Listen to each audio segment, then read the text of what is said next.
se han comprometido con estos valores a través de instrumentos legales como la Carta Democrática Interamericana, la Convención Americana de Derechos Humanos y todas las demás convenciones interamericanas. Nuestro trabajo es mantener los más altos estándares. Debemos ser objetivos, analizar los hechos, denunciar cuando veamos corrupción, inequidad o amenazas a la libertad. En esos casos, no podemos ser neutrales.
More than 100 years since the inauguration of this building, the OAS headquarters, our institution still brings together the peoples of the Americas to address our responsibilities as a partnership of nations.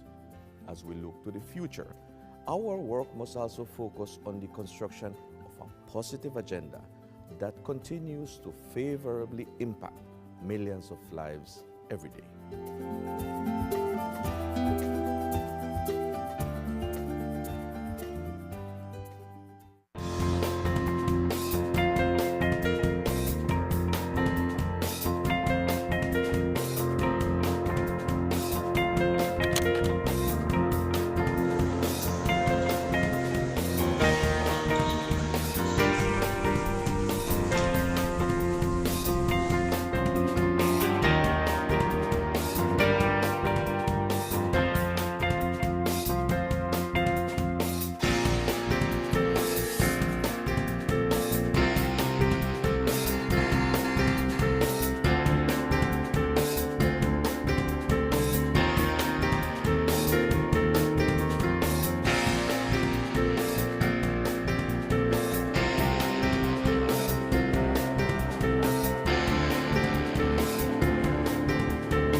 COVID-19 pandemic brought unprecedented challenges to our member states and the people we serve.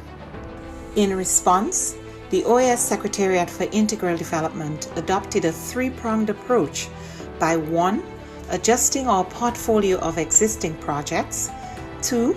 Exploring new projects to meet emerging needs, and 3. Expanding multi-sectoral partnerships. The results achieved in 2020 demonstrate the resilience of our member states and the commitment of the OAS SETI to work with member states and partners towards our common goals in the development of our region. Our Network on Competitiveness launched the COVID-19 Ideas Accelerator, sharing 250 tools, health solutions, responses, and recovery plans. The Network for Labor Administration published a portfolio of responses from ministries of labor to COVID-19, sharing over 420 measures taken to protect workers, employment, and income. Likewise, the Inter-American Teacher Education Network series, Teaching STEM in Quarantine, provided 117,000 teachers with key tools to continue advancing STEM education during the pandemic. Through its network and platforms, the Inter-American Committee on Ports promoted international and national best practices, guidelines, protocols, and recommendations on COVID-19 safety measures and continuity of logistic operations. Initiatives such as the Education in Times of Change platform allowed us to meet urgent needs by offering timely tools on virtual education and a dedicated space for ministries to share strategies, actions, and solutions. Other programs such as the Row Fund stepped up, providing emergency grants to offset the challenges imposed on our students by the pandemic. SETI's partnerships are adding value to member states in the form of technical assistance, training, and access to tools and services. In partnership with leading private sector institutions, we offered micro, small, and medium enterprises access to online tools and training, increasing their visibility and participation in e-commerce, a key to their survival and growth in the pandemic and post-pandemic era. A new OAS SETI Facebook initiative provided 85,000 MSMEs across the region with capacity building opportunities and WhatsApp business tools to aid response, recovery, and resilience building. The Caribbean Small Business Development Centers program achieved real impact, supporting new businesses, expanding sales, and driving growth. A new network of Caribbean SPDCs will broaden the program's reach.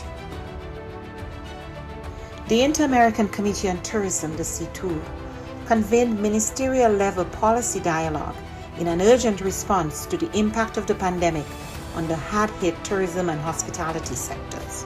Policymakers and experts discussed biosanitary protocols, travel and visa facilitation, among other critical areas for the sector's recovery. Partnering with the George Washington University and the U.S. Bureau of Indian Affairs, we went ahead with the scheduled first Indigenous Tourism Forum of the Americas, pivoting to a virtual format and convening over 240 participants from indigenous communities, the private sector, and governments. SETI also integrated sustainable development practices in the COVID-19 response. The pandemic is a daily reminder of the links between water, health, sanitation, food security, and nutrition. We ensured the continuity of our water management projects in the Plata Basin and worked with governments and partners in the design of an investment portfolio valued at $90 million. Additionally, the Energy and Climate Partnership of the Americas continued to share relevant best practices and responses to the pandemic on energy and air quality. These few examples indicate our collective impact. We cannot do this alone.